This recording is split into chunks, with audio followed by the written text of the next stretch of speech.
Good morning and welcome to another episode of JP Comtech Tech Talks. We are doing our Photoshop Part 2 for my Block 1 class, live streaming today. So if you want to follow us, all that fun stuff you do, like our channel, subscribe. We would always love your comments and feedback as to what other kinds of cool Photoshop tools, tips, and tricks we can work on for you. Today we are going to continue on with a Photoshop Basics tutorial, so let's jump right into it. I have posted part 1 to our classroom website, so the part 1 is up. It's actually the block 2 version, so it's slightly longer than what we created. So we're going to back up a little bit and review the last little bit. I got some comments from my students yesterday or this morning about not knowing how to do making a new folder. So in Adobe Bridge, we'll start with that. We'll pull up Adobe Bridge and kind of get started with a little bit of the basics of Adobe Bridge again. If your Adobe Bridge doesn't look the same as mine, it might be because you have a different layout setup. So if it looks a little weird, just select the Essentials tab here and it will mirror all the buttons and tabs and panels to match similar to what I have. Just as an aside, we covered this in Photoshop, but it also works in Adobe Bridge. If you go to Window at the top here, Workspace, you can reset the workspace for the Essentials back to what the defaults would be. So it just shrinks these panels down a little bit and gives you more space to view the files and folders on your computer. All of you guys working at JP here, we have our desktop. Is the best way to always get started with. If you get confused in Adobe Bridge, go to your desktop, get started at the desktop. You will be able to find this icon for this PC, which is this local machine that you happen to be working on. So if you double click on this PC, you will be given a series of drives that are connected to your computer. In this case, all of your student user drives are this F drive. If you're working at home, obviously you're not going to have these. You would be saving your projects into your C drive for Windows. But my students here at the school, we save everything to the F drive. So we're going to double click on this F drive and bring in this set of folders that we created yesterday. Now, some of these have been created in previous years. We specifically created this Comtech 10 block 1 folder here. I can change the size of these folders to give myself more or less space for the words to show up. If I make them a little bigger, you can see that this is the Comtech 10 block 1 folder. But the question was, how do you make a folder? Well, the answer is super simple. If you just right click on any open space, don't right click on a folder. If you right click on a folder, it might give you different options depending on where you right click. Right click on an empty spot of the screen, say right click, and now you just get very simple options of a new folder. This new folder then obviously needs to be labeled. So in this case, I would label it Comtech 10 block 1. If you notice, I have a space in this one and no space in the original. So I would be allowed to do this. If I tried to save it again with no space, Adobe Bridge is smart enough to know that there's a conflict there. There's another folder with the same name, so it won't actually let me name it that name because you can't have two things named the same thing. So I'm just going to hit OK, and I'm going to end up deleting this new folder. I don't need it because I already have our Comtech 10 block 1 folder from before. So hopefully that helps you make a new folder. As an aside, if you want to delete something in Adobe Bridge, there is a few different ways you can delete something. A lot of photographers don't want to delete things permanently right off the bat, but they do want to identify what photos are bad or what files are not needed anymore. So you can actually do kind of a first step delete. It's not a true delete because it doesn't go anywhere, but you could reject a file folder and it gives you this big red reject icon that shows up. So you know this folder is something to delete for later down the road. It's great when you're doing photos, a whole bunch of photos especially, because you can also then search those ratings on the side here, and I can select all of my rejected folders, and then it brings up just my rejected content, and I would be then able to delete them from there. So if I can right click and delete, or I can just simply hit the delete key on the keyboard. It will give me that question again. Do I want to reject it? Well, I already did that. I actually want to delete it this time and get rid of the item. So away goes that. It asks me, are you really sure you want to delete this folder that has nothing in it?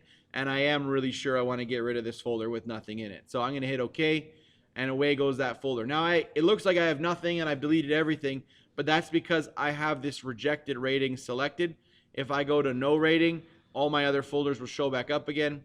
I can deselect this because there's nothing in there.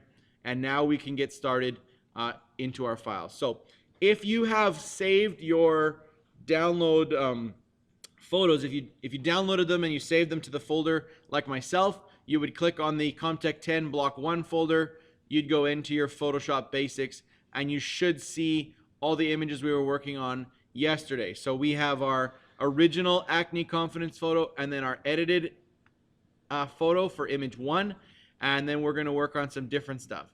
If you don't see these photos in here, it's probably because they didn't copy properly or something happened when you tried to unzip them. So I would go back, watch the tutorial, make sure you get these files into the same folder that you have your Photoshop Basics. It just makes your life way more simple and more organized to have things together.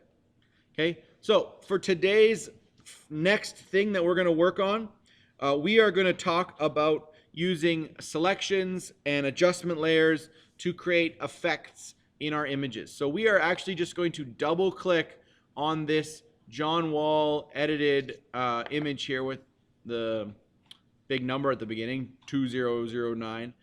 This image, we're just going to double click on it, and it will automatically open this picture for us in Photoshop. So simple double click, and away we go. Photoshop opens. It opened, of course, on my other monitor. I will drag it across here for us. There we go. So it opened this picture for me. Again, as a little backup from yesterday, Control-0 on the keyboard gives me a full version of this photo so I can see the entire thing. Now, we discussed, I think, briefly yesterday the paintbrush and how to resize it and stuff. But just going into a little more detail on the paintbrush tool itself, there are functions and settings at the top. So there's different kinds of smoothing, there's the flow, there's the opacity of the brush, but there's also just the generic size. You can get into all kinds of different crazy types of brushes with all kinds of special effects. You can make your own custom brushes, lots of cool things with regards to the brush. The one thing to know is, where is my hardness set? So just as a little bit of a demo, if I set my hardness to 100%, I'm going to set my brush size quite a bit bigger here so you can see it. And if I click on this black here, I get a nice, reasonably smooth, perfect circle when my hardness is set to 100%. If I click back here again to hardness, or if I right click while I have the brush tool selected, those functions will come up again. I could set this hardness to 0, and now when I paint, I get a much softer, smoother brush. So depending on what you're doing, if you're trying to add like a fill texture or something, you would want a soft brush. If you want hard little dots and stars and whatever kind of different shapes you got going on with your brush, that hardness set to 100 is going to give you a kind of cool effect. People would work pretty hard to create this, like what we call bokeh effect, where it would look like you have like a blurred out background to your photo. So there's your little bonus tip. We talked about, I'm not sure if we talked about this yesterday in block 1 or block 2, but what if we make a mistake in Photoshop? In this case, I have pretty much trashed this photo, so I need to either start over. Here, I'll make it even worse. I'll paint all over him. Okay, I really can't do much with this because I'm using the brush tool. It is making a mess of my image. It's on the same layer. This is very destructive to the image. So the question is, what do I do now? Where do I go from here? Well, in Photoshop, if you go Control-Z on the keyboard, it will step back one step. Now, something that's new to Photoshop 2019 is if I go Control-Z again, it continues to step back, step after step after step, all the different things I've done, it will continue to remove those. In older versions of Photoshop, if you're using older versions of Photoshop, in order to get that same effect of going back and back and back, you have to hold the Alt key. In this version of Photoshop, I can go Control Z, and if I go Control Alt Z, it will actually undo my undo kind of thing. It'll redo what I did. So it's handy to do Control Alt Z because you can take things away and put them back, and you can kind of alternate on and off so you can see what did my change do, what didn't it do. And do I like it? Obviously not, so I'm going to go backwards.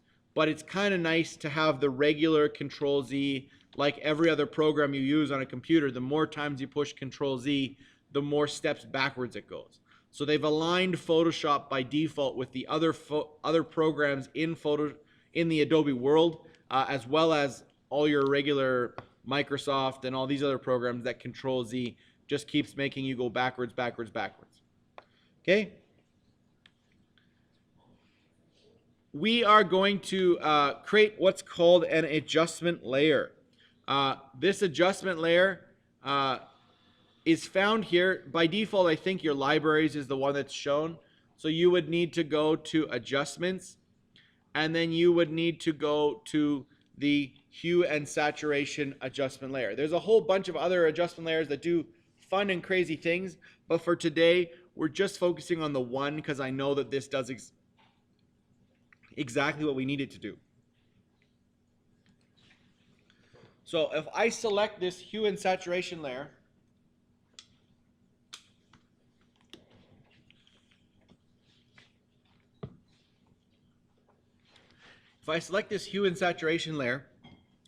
it's going to bring up the properties associated with this layer here. So I'm just going to close this for a second so you can all see. This Hue and Saturation layer has been created above my original. So it's not actually wrecking my original layer. It's doing nothing to my original layer. It's creating an effect above my original layer. So my original doesn't actually change, but the effect and the appearance is what the two layers together are creating. So if we double click here on this little grid kind of gradient thing, it will bring those properties back up again. And now I can start to really like mess with this image. If I just want to change the hue of it, I can slide these sliders and it will affect all the different colors in the picture individually. So you can create some really crazy weird stuff by doing a hue adjustment. I can also add saturation, so I can darken the colors and make them oversaturated, or I can go under and I can take the saturation to -100, which essentially creates a black and white image. So it's a really fast way to create a simple black and white image. You can play around with the darkness of an image or the lightness of an image.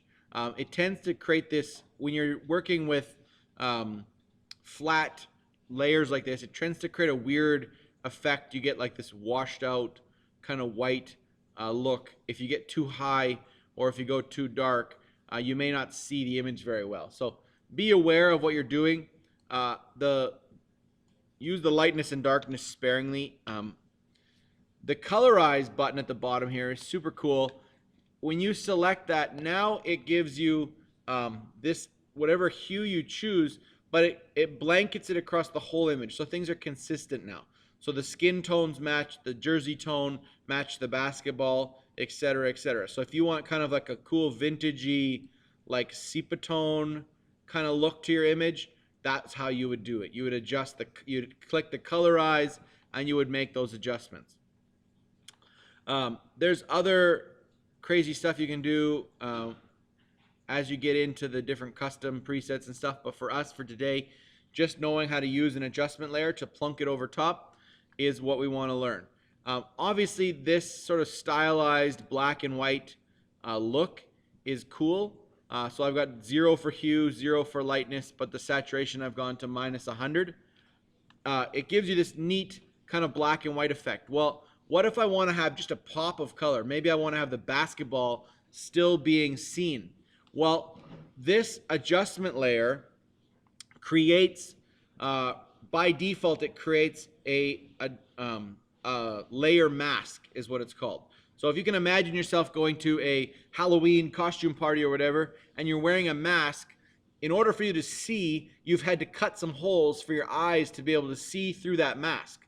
So no matter whether you're some sort of crazy Freddy Krueger or a bunny rabbit, it's still your normal eye color and your normal eyes shining through that mask. So essentially what we want to create is a hole in this mask. And we do that by using the paintbrush and by painting with black wherever we don't want the mask to be. So we're basically cutting out holes or erasing part of the mask.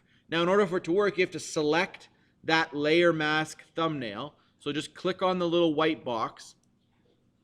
And then you're going to come over to your design. And by default, it will always select the brush by default. As soon as you click on that, it'll select the brush. Now, if you've done something else or you've clicked on a different layer, it messes it up. But when you click on this hue and saturation, it doesn't always select the brush. It does always change it to black and white though, because those are the only two colors really that work with an adjustment layer mask. So you click on the box.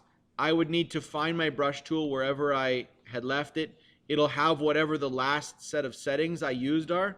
So in this case, it's really big and really sharp. Well, that's not very conducive to what we want to do. So we need to make this brush like substantially smaller. Well, a quick, easy way to make the brush smaller is to use the left square bracket, or the right square bracket makes it bigger, of course, but the left square bracket will shrink it down. Now, I've seen some people just kind of size this really close to the ball, and they just make like a couple clicks, and that covers up most of the ball, and then they go in and they repaint the fingers as black and white. So you make your brush super small, and you would switch colors. So in order to switch from black to white, the shortcut is just X on the keyboard, and it will alternate that foreground and background color. So when I switch to white, I can now paint out those fingers back to the ball color, or back to the black and white, I should say. Now, I would advise you zoom in, so use the zoom tool. Either click on it or push Z on the keyboard, and you can zoom in to your image and sort of see what's going on, and make sure that you got enough of the ball covered. So the shortcut for the brush tool is B. Yeah, question? The side thing, it went away. It's gone, and I can't get it back. If your layers panel and stuff has disappeared on you, go to Window, Workspace, and then Reset Essentials, and it will put them back so that you can get to them. The layers is often at the bottom here. It's kind of weird. The default shows up with it at the bottom, and this also shows up really big. So I like to shrink it down a little so it's not in my way quite so much.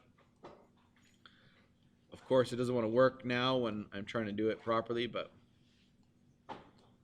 come on. Go smaller. There. When this learn tab, I know they're really pushing their tutorials and stuff, but it has a fixed width. You can't make it any narrower, so it's kind of annoying. It's really big. I would go and turn this learn tab off because it just gets in the way. You do not need it for most stuff you're doing in Photoshop, so I would get rid of it. Other question? Yeah.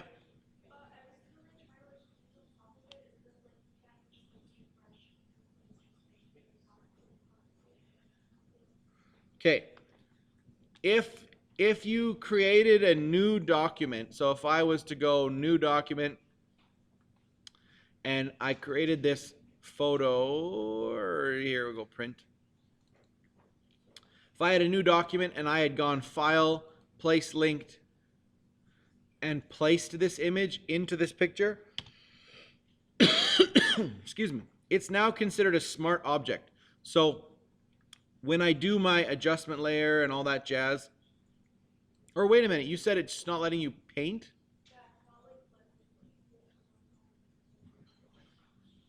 It's not letting you go on top of the color. So you've got your adjustment layer out, and it looks like this, it's over top. and then you've selected the white box, and then you've gone to the brush tool, and when you try to paint like this, it gives you nothing. You said it gives you an error though?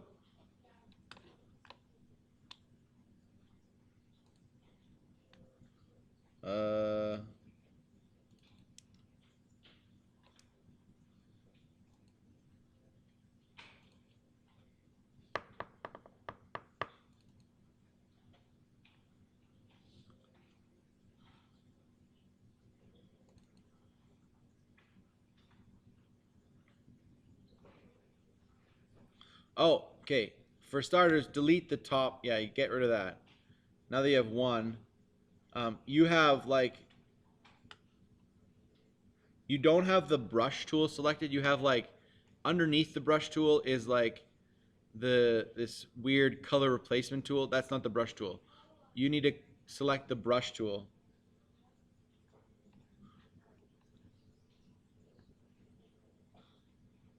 Now is it working? Beautiful. Awesome. Okay, let's go back to, where did I go here? Get rid of this one. No, I don't want to say. So back to my one that we were working on here. So make sure that you've painted in enough of this image, oops, to get the ball back to orange. If you go over a little bit, like I said, hit the X key. You can shrink your brush down, and you can paint out any color you didn't want and put it back to black and white. Now, obviously, you have to go fairly small on the fingers to paint out the fingers.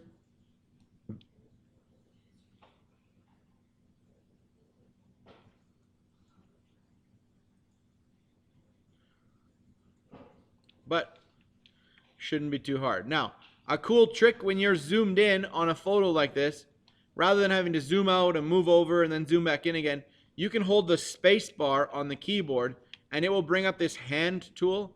This hand tool allows you to drag the picture around. When I click and move, I can move the picture up a little bit, and then when I let go of the space bar, my brush tool comes back.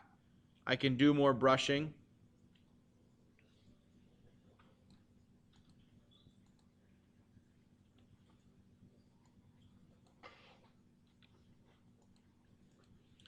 And then I can, again, space bar, move the image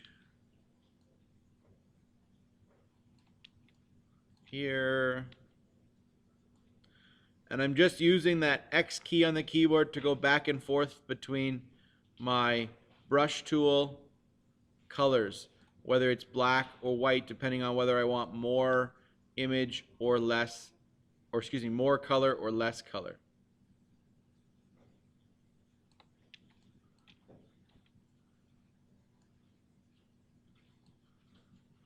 I should probably, if I'm going to live stream these crazy things, I really should put the live stream up with the comments and stuff. I'd have to figure out how to do that. I wonder how you do that. Anyways, a problem to solve for another day. Okay, so I'll let you all take 2 seconds to finish up, catch up to me. When you're finished, go Control-0, go back to your full screen, take a look at what your image looks like that you've created there, and you should be good to go with regards to your finished image. So this is image 2. So if you are following along and you're keeping pace, you would save this. So go File, Save As, because we're making a new document, and we're going to save this one as image 2. And it's good to save it for now just as a Photoshop document. We don't need to save it as any other format for now.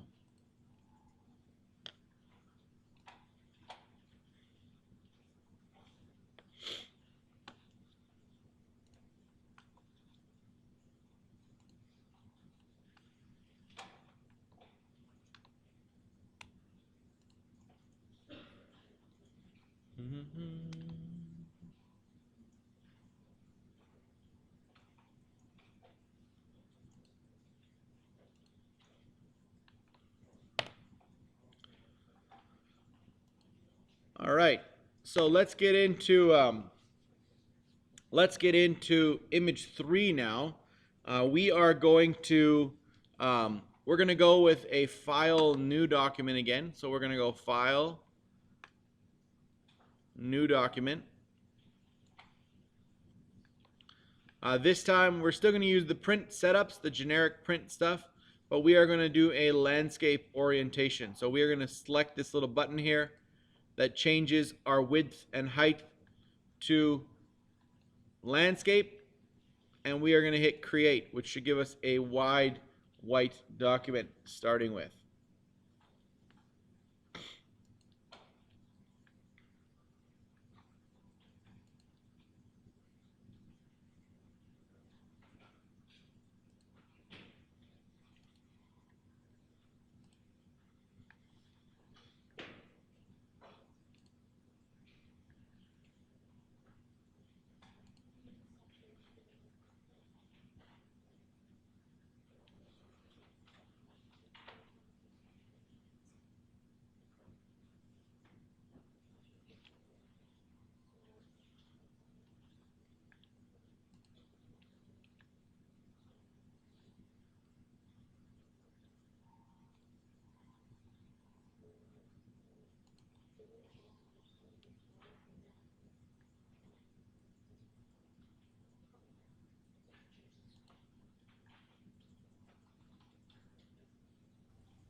All right. Okay.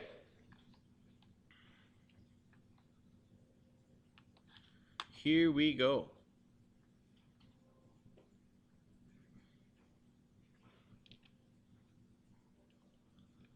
So image 3 is going to be a file. We're going to just do a file place embedded this time. So if we do place linked, it gives us that smart object. In this case, we know we're going to rasterize it, so we're going to place embedded this time. And when we place embedded, we are going to place in this lovely picture that is the 6877630 summer landscape. So just double click and paste this image into the project here. We are going to scale it up just a little bit so that it fits the screen. So if you look, I'm overscaling it a bit. And I want to make sure that the tree is just kind of off-centered here. So we would call this rule of thirds. I'm going to show you a little trick here. I'm going to view my rulers, and I can actually bring in a ruler from the side kind of at the 1/3 mark and the 1/3 mark. And this is what we would consider rule of thirds when our subject hits that rule of thirds line. So it's very close. So we're going to consider this a good composition, and we are going to hit enter on our keyboard so that we save this transformation. You can also hit the little check mark at the top to apply, and it does the same thing. So we'll move these rulers out of the way because they're kind of in my way right now. Move these over here.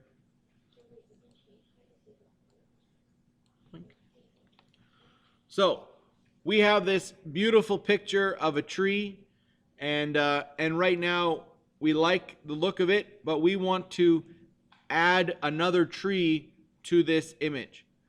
We want to have two trees in this image. Well, I want to have the exact same tree, just smaller. So there's two ways to do this. One, I can take this image, I can duplicate it, duplicate the layer. I'm going to rasterize this again. So right click on the layer, go to rasterize layer. It makes it a flat layer that I can now change or edit. And I am going to make a general selection around this tree. Now, there's a few ways to do it. You can use the lasso tool. You can use the polygonal lasso tool. Or in the case of this, because we're going to make a little bit of some adjustments to it, we're going to use, just for fun, the elliptical marquee tool. We're going to use this circle tool. And I want you to draw outside of this tree, and you are going to make a circle that is big enough to encompass the tree, and make sure you grab the tree's shadow. You don't need the whole shadow, but you need a portion of the shadow in your selection. So you make a big circle around that tree. If you don't start the tree or the selection in the right spot, it's going to do weird stuff. So you can go Control Z and back up, right? If you started here, you can't get the selection where you want it. So Control Z, you need to start kind of out to the side here, bring that circle down and around, and make sure you encompass that shadow. Okay? By giving ourselves a selection, we can now cut out the rest of our image with just basically one click. Because we have this is a second layer that we're working with, you can do what's called a layer mask. So you can hit this little button at the bottom with the square with the circle in the middle, and when I click this, it will now chop out all the stuff around my tree and leave me with a clear background. Now you don't see it at first because this tree and our original tree line up in the exact same spot. Where the magic happens though is when I take my move tool and I click on this tree and I move it to the left, now I can see that I have that duplicate version of this tree. And now I'm going to just shrink this tree down a little bit. So I'm going to go Control T on the keyboard, which brings up the transform tool. And I am going to shrink these handles down to make the tree a little bit smaller. So I'll just repeat that quickly. I'm going to move it over, and then I'm going to go Control T, or you can go to Edit, Transform, Scale, and we're going to scale this down just a pinch so that it kind of gives a better impression that it's a smaller tree in the same field. Now, you can use the arrow keys to nudge it up and down on the screen to kind of position it where you'd like it. And you can also hover over the corner of this image to give it some rotation. Now you might need to right click and specifically say rotate, and then it allows you to just tweak the rotation if you feel like it doesn't match the horizon where you've now placed it. Again, I use the arrow tool to kind of tweak it up and down. So when I hit enter, that saves my transformation. It looks a little weird now because we used a hard selection. We can see exactly where we selected all the way around. But because we used a mask, it's really easy. The same technique we used for showing up part of the color in the previous image, we can hit the B key on the keyboard. Obviously this image is much bigger, so we need to make our brush much bigger. And we want to make our brush really soft. So I'm going to right click, set my hardness down to 0. And now I can blend by kind of painting around the outside of this circle. It will blend away that edge. And it's not perfect, but it gives me a pretty darn good version of what this tree would look like if it was a little bit smaller and over to the side. Okay, so really quickly I've been able to mimic these two trees. Okay, that would be what I would consider the slow way to duplicate these trees across the page. But it allows us more flexibility to change the size and shape of the tree when you do it as a new layer and you select it and you mask it and you move it over. The other way to do this, we will do another image in which we will do a duplication another way using a different tool. So this is kind of the longhand way, using a mask, a simple selection, and just blending it out by hand using the brush tool. Kind of bringing out that extra stuff here to make it work with your image. Okay, so this is image 3. We're just going to go File, Save As, save this as image 3, and hit Enter.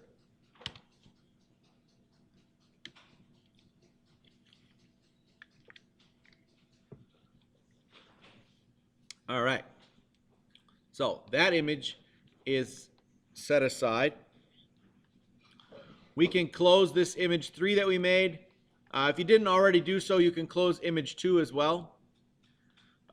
We are going to create another new document. Go figure. This one is going to be called image 4. So we're going to label it up here this time. Image 4. And again, we're going to keep it in that horizontal orientation.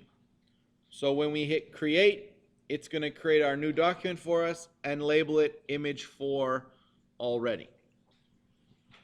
When we go File, Place Linked, this time we are going to place in this image that is the landscape 01. So it is the picture of the little tree with the yellow canola field or whatever kind of field that is. We're going to drop this in to our image. Okay, now before the last time we just scaled on the corners here and we ended up losing some of our image. Well, we don't really want to do that with this image. We'd like to keep some of that sky and really try to maximize this image. Well, this particular image, it could be stretched a little bit top to bottom, and it's not going to affect really the overall look of the image. It will extend this tree slightly, but it's not the end of the world to do that. So the way you would scale this is you'd hold the Alt key on the keyboard, and when you hold down the Alt key, now you can do what's called a free transformation. So my arrow will change to this black arrow. Excuse me, it is not doing what I wanted it to do.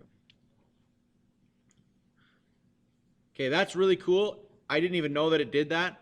But if you hold the Alt key, it will now scale your whole document in all directions up, which is totally not what we wanted, but a really cool technique. The key I would like you to push is the Shift key on the keyboard, and that allows you to now scale just that upper side of the picture. And it's not scaling it proportionately, but it is scaling it in such a way that it still looks good and will fill our page appropriately. It extends the tree a little bit, but it gives us a little bit more sky and a little bit more ground to work with in our overall image. So again, we hit Enter, or we can hit the check mark here to apply this transformation. And now we have a nice 8.5 by 11 image of a tree in a field.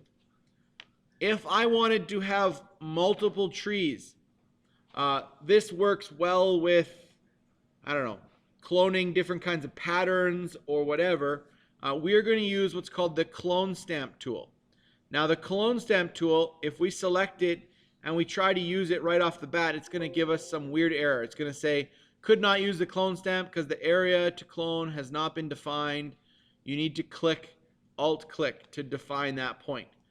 The clone stamp tool works kind of like a mirror in the sense that wherever I have selected and I select to use this as the clone stamp, if I hold the Alt key and I click, it will now move that forward. The only problem is I'm not working with a rasterized layer. I still have a smart object. So I need to first rasterize this layer.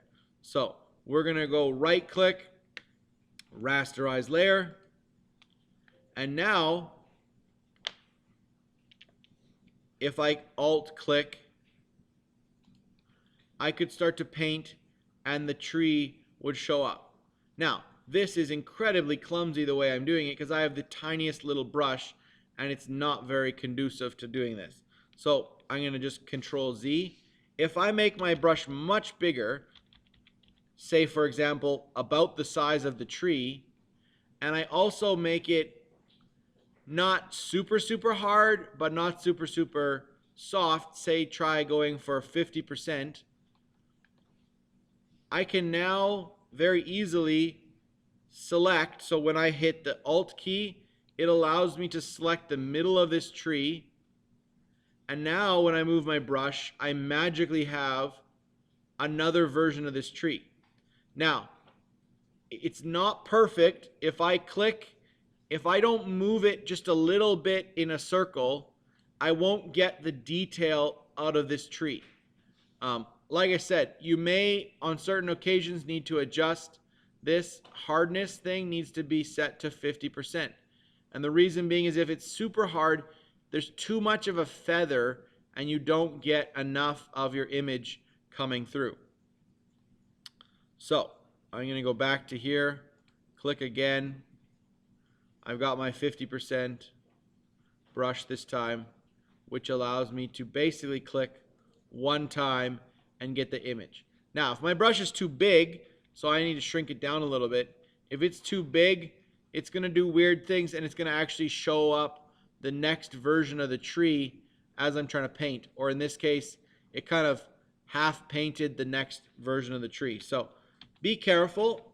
This tool is cool, but it does take a little bit of practice to get it to look right in terms of getting this organized. What I want to do is I want to take this tree over here and I would like to move it to this end of the page. So I'm going to click and wiggle. So I've got my new tree in its new home. And then I'm actually going to take a little bit of the sky from somewhere else. So if I just Alt click on the horizon here, I can now line up the horizon that doesn't have a tree and paste it over top and kind of make that tree go away. Now again, you can see I did this on purpose. The 50% works great sometimes. In this case, it leaves a little bit of the image showing.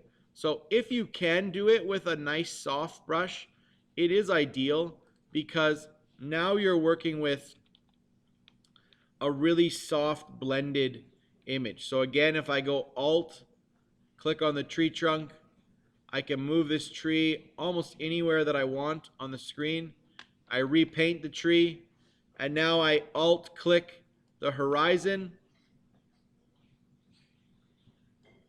and I can click in here and I can get rid of this original tree. Okay? So obviously there's other ways to do this. Like I said, in Photoshop, there's probably like 10 different ways we could have done this exact same thing, and it probably would have worked for all of them. But this is a neat way to take one object, move it somewhere else in the image, and then to erase the original image, all using the clone stamp tool. You could also clone stamp if you wanted more of these clouds.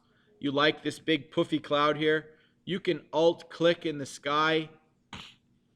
You could come over here, and again, using that sort of same soft brush, you could paint more of this same cloud up into the sky, kind of make the two of them connect. Now, when it gets to the edge of the page, it gets a little squirrely because it interprets the edge of the page as a hard line, and so it messes up your image here just a little bit.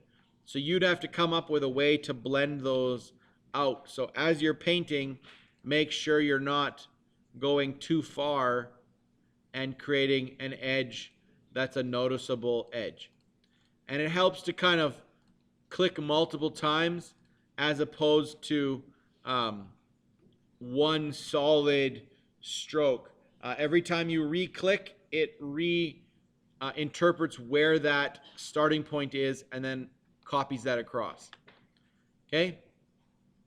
So this is your, what is this, image 4. So we are just going to go File, Save As, and it's already saved somewhere else in the computer, but we're going to save it as image 4 here. Hit OK. So now we have 4 images all in the same folder, all ready to go.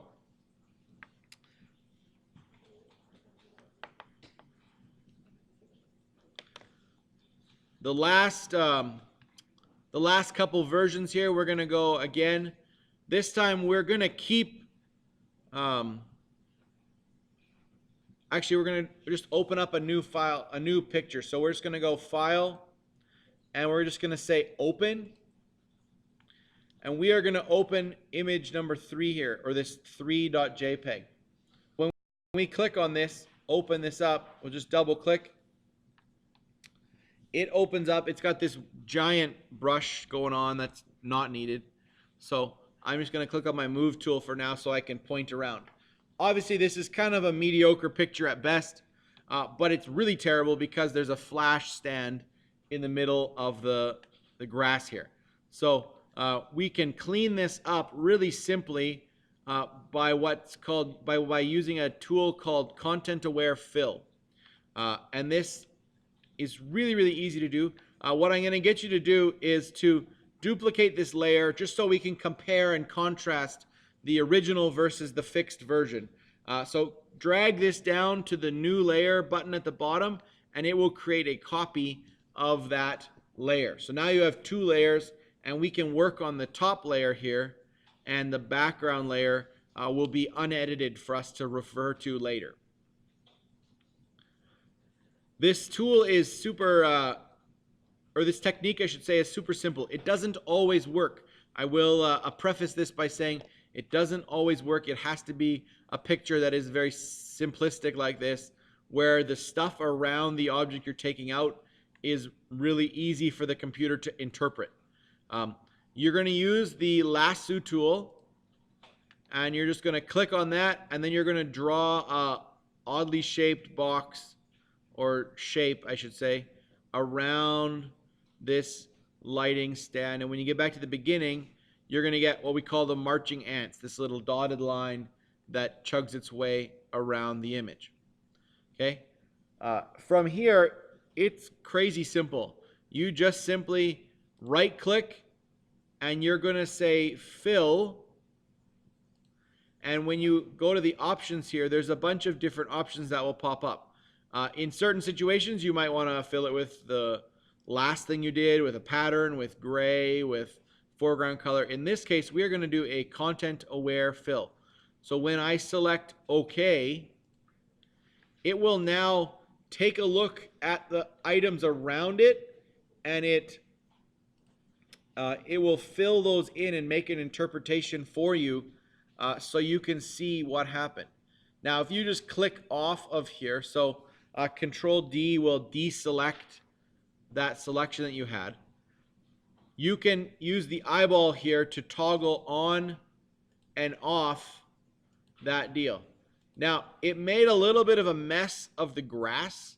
If you look closely, it kind of blurred the grass and kind of smudged it up a little bit. But in a quick editing situation, very few people are going to notice that your grass has gone a little wonky, because their eye is going to be naturally drawn to the subject of the photo, not the grass. You could alleviate some of this blur by doing a better job of selecting. If you selected closer to this lighting stand, you'd be able to get it out a little bit better. Another tool that also works, if I just go Control Z, we could also use that same spot healing brush tool that we used yesterday.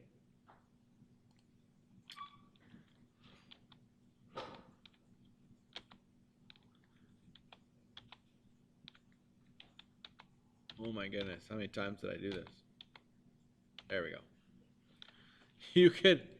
You could use the spot healing brush tool that we used yesterday for taking out blemishes, and if you size this brush similar to the size of this light stand, you can just kind of paint along it, and when you let go, it's going to do the same thing.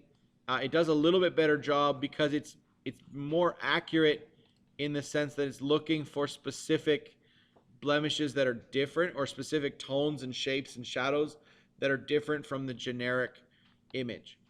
You could also use your clone stamp tool to select this kind of trail of mowed grass here, and you could try to like move it over a bit if you wanted and kind of paint more grass in. Again, kind of tricky, doesn't always work. The angle's a little weird. But generally, there's a few different ways to get rid of that stray object in your deal. I like to use the content aware fill. It's just the simplest version and the simplest way that I've found for getting rid of an object in your way here. So right click, we're going to fill that, and we're going to do it content aware. Hit OK, and it's just going to kind of blur and smudge out all that stuff and kind of fill things in. Okay? So this is our image number file, save as. This is image number 5.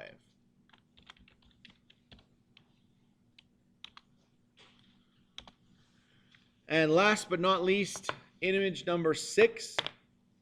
We are going to just go File, New Document. We're going to create ourselves a 8.5 by 11, but we're going to do it landscape. So letterhead, so 11 by 8.5. Hit create, and that gives us a nice white document to start with here. We are going to create just a really simple kind of poster looking image.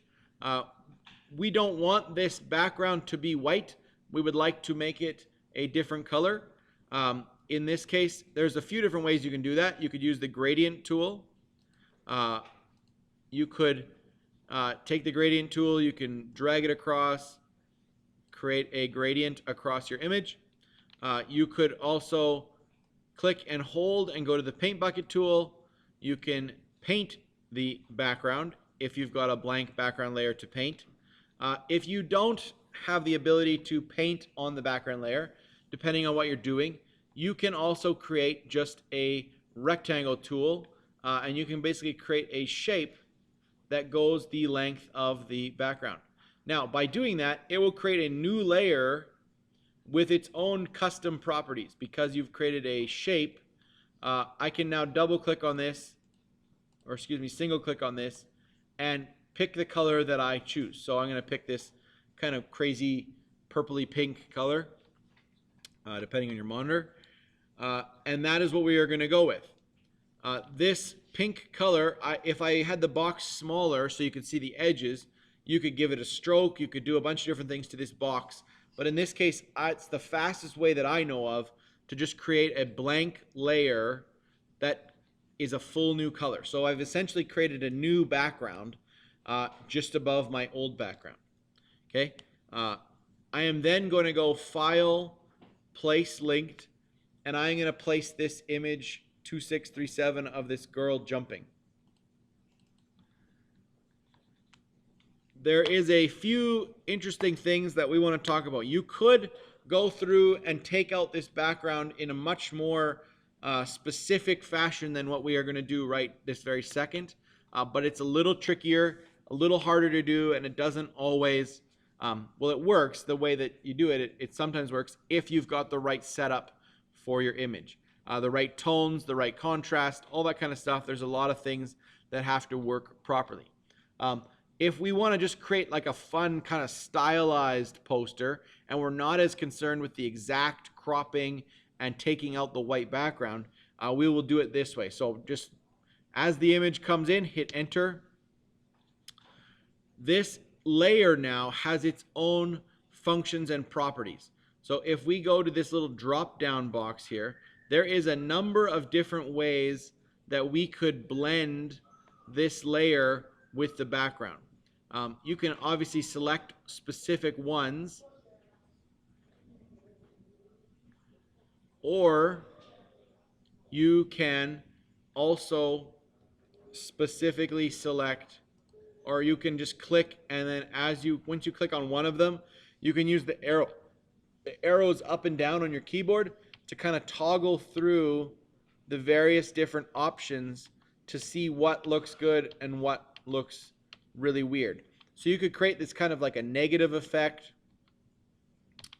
You could go through and create like a kind of a weird kind of stylized caricature thing. What we're going to go with for today, right now, is we are going to go with this darken mode.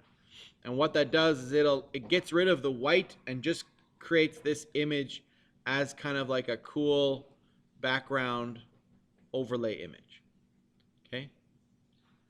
And then we are now going to create multiple copies of this image.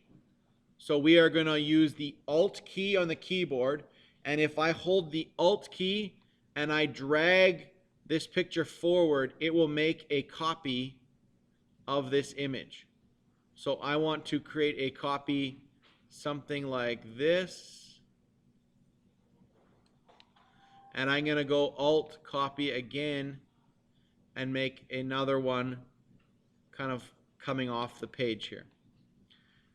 If you want, you can kind of go back and move your first one. So you can click on the first layer and move it back a little bit, or move it down, or however you want to do it. We're essentially creating kind of like a miniature wallpaper, if you will. A couple different ways to select when you have multiple objects. You can obviously select them in the layers panel and move them around.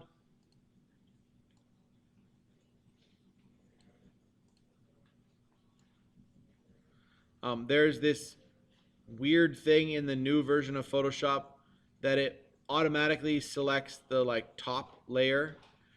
So a way to get around that is to go right click, and now I can select the copy layer and I can try to move that here. So I can move it around a little bit. Maybe I want to add another one down in this bottom corner, so I go Alt and click and move it down here. And maybe Alt, click, and drag, so I've got some hands kind of coming through this way. So that's a fast way to make duplicates and to kind of create like a bit of a crazy, weird, stylized wallpaper. Yeah, question? How do you crop the image? Oh, if I wanted to make this smaller, that's actually a really good question. So if I wanted to make one of them smaller, so say I wanted to make this one in the middle smaller, I would select that layer, and then I would go Control T on the keyboard, and that gives me the transform tool so I can make this one smaller. Now it looks a little weird, but what I could do as well, I could select all of the layers. So I could select this first one. I'm going to just extend this panel up a bit so I can see better. I could select all of these layers. So Control, click, click, click, click. All 5 versions of the girl. And now when I go Control T, it brings up the scale function for all of them. So I can scale them all at the same time. And now I could get all 5 of them to almost fit onto the page. Because maybe I want it to be a much smaller version of what I had created. And when I hit enter, it will save all those transformations. And then I can still go in and make whatever adjustments I want to spread them out. Or again, use the Alt key. And every time I click and drag with the Alt key, it's going to create a new version of that object. Now in this case we're using this like these dancing girls, but you could do literally anything you wanted with regards to objects and stuff. It wouldn't make a difference what you were copying. This just is a function to copy a layer. Alt and drag makes a duplicate of that layer, a duplicate of that image. Okay, so this kind of crazy wallpaper, weird overlaid thing, we are going to save this as file, save as image 6. And that is it for Photoshop Basics 101.